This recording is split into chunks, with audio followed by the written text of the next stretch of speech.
आप सभी को मेरा नमस्कार। और चूँकि आज वीडियो के माध्यम से तमाम जो छटनीग्रस्त कर्मचारी हैं, सांख्यिकी स्वयंसेवक, लोक शिक्षक, जल संसाधन वाले, प्रेरक वाले और तमाम ऐसे कर्मी जो प्रतीक्षारत हैं अपने समायोजन के प्रति, वह अब पूर्ण रूप से तैयारी में रहें। और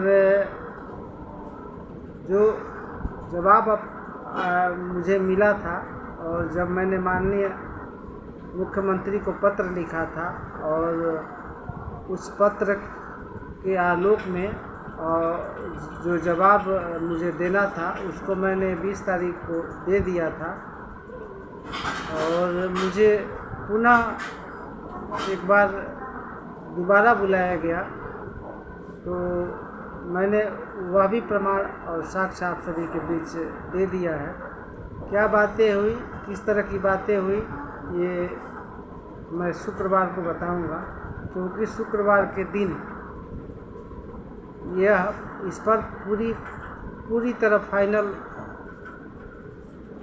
और कंप्लीट चीज़ें और सारी बातें मुझे बता दी जाएगी और वह सारा चीज़ बता दिया जाएगा कि कब तक आपका काम और किस दिन होगा। ये सारी चीज़ें शुक्रवार के दिन बता दी जाएगी और मैं शुक्रवार को जाऊंगा भी। और इसके लिए अगर किस ग्राउंड स्तर पर जो भी मैंने काम किया आप सभी के लिए, उसको मैंने हर चीज़ को दिखाया भी और जहाँ गया उसको भी दिखाया और जो किया वह भी दिखाया। और कहा जाता है ना कि प्रत्यक्ष को प्रमाण की कोई ज़रूरत नहीं होती, तो वह चाहे लोग शिक्षक हों, चाहे छटनीग्रस्त कोई भी कर्मचारी हो, सभी के हित में मुझसे जितना बना उतना मैंने किया।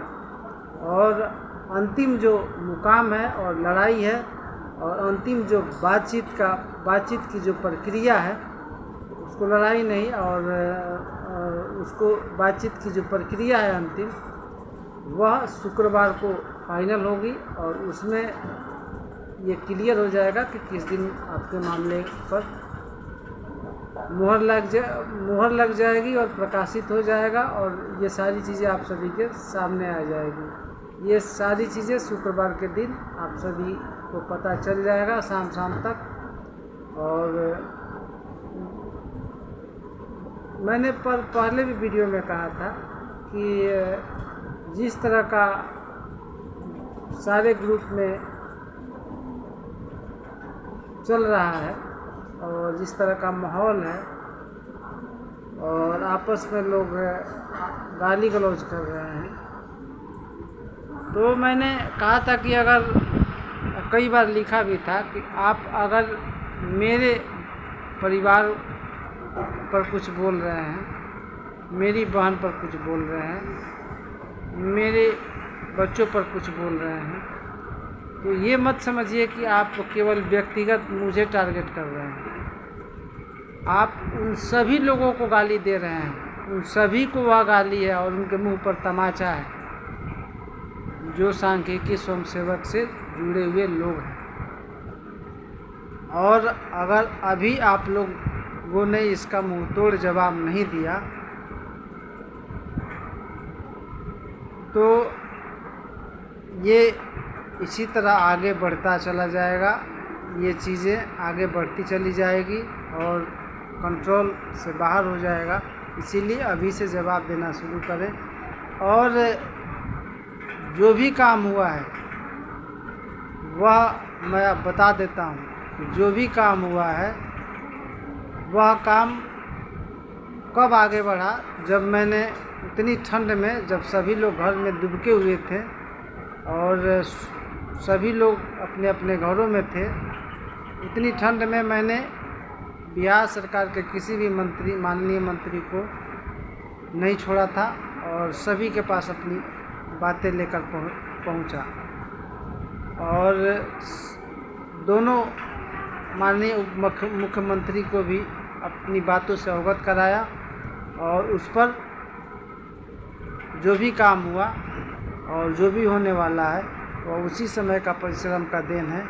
और उस समय तत्कालीन वित्त मंत्री माननीय विजय चौधरी जी के माध्यम से आपके पक्ष में, आपके फेवर में पत्र लिखा गया माननीय मुख्यमंत्री को, उसका देन है। और वह बहुत मेरे व्यक्तिगत आग्रह पर लिखा गया था माननीय मुख्यमंत्री को, और उस पत्र की भी देन है। और उन्होंने जो मौखिक रूप से माननीय मुख्यमंत्री को 15 जनवरी को कहा था, उसकी देन है। इसीलिए अगर छटनीग्रस्त कर्मचारियों के घर में चूल्हा जलेगा, उनके बच्चों की शिक्षा होगी, अच्छी परवरिश होगी, तो उसमें उनके बच्चे भी आने वाले समय में याद रखेंगे कि संतोष कुमार नाम का कोई व्यक्ति था। और मैं जितना दिन रहूं, आने वाली जो पीढ़ी है वो याद रखेगी कि जो काम असंभव था उसको भी संभव बनाया। और हम लोग तो नौकरी 18-19 साल जितना दिन बचा हुआ उतना दिन तो करेंगे ही। उसके बाद जो नई पीढ़ियाँ आएंगी, तो जब आप लोग बताएंगे अपने बारे में, तो इन सारी चीज़ों का असर पड़ेगा उन पर भी। एक चीज़ है कि थोड़ा सा आप लोग अपने स्वभाव में और सभी लोग एकजुटता का परिचय दें, और किसी पर अनर्गल और अमर्यादित भाषा का इस्तेमाल करने से बचें। जो गाली दे रहा है, जो गाली गलौज पर उतारू है, उसको उसी भाषा में मुंहतोड़ जवाब दें। और मैंने पूर्व में भी कहा था कि जो व्यक्ति अपनी सीमा को पूरी तरह लांघ जाए, तो उसको समाप्त करने में, उस पापी को दंड देने में कोई अपराध नहीं। तो अब आप लोग को यह सुनिश्चित करना है कि किस प्रकार का दंड आप लोग देंगे। और शुक्रवार को जिस दिन मुझे जाना है, उस दिन मैं आपको शाम तक अप टू डेट आप सभी के सामने रख दूंगा कि क्या हुआ, क्या नहीं हुआ और कब तक होने वाला। इन्हीं चंद शब्दों के साथ मैं अपनी बातों को समाप्त करते हुए शुभ रात्रि आप सभी को पुनः एक बार नमस्कार।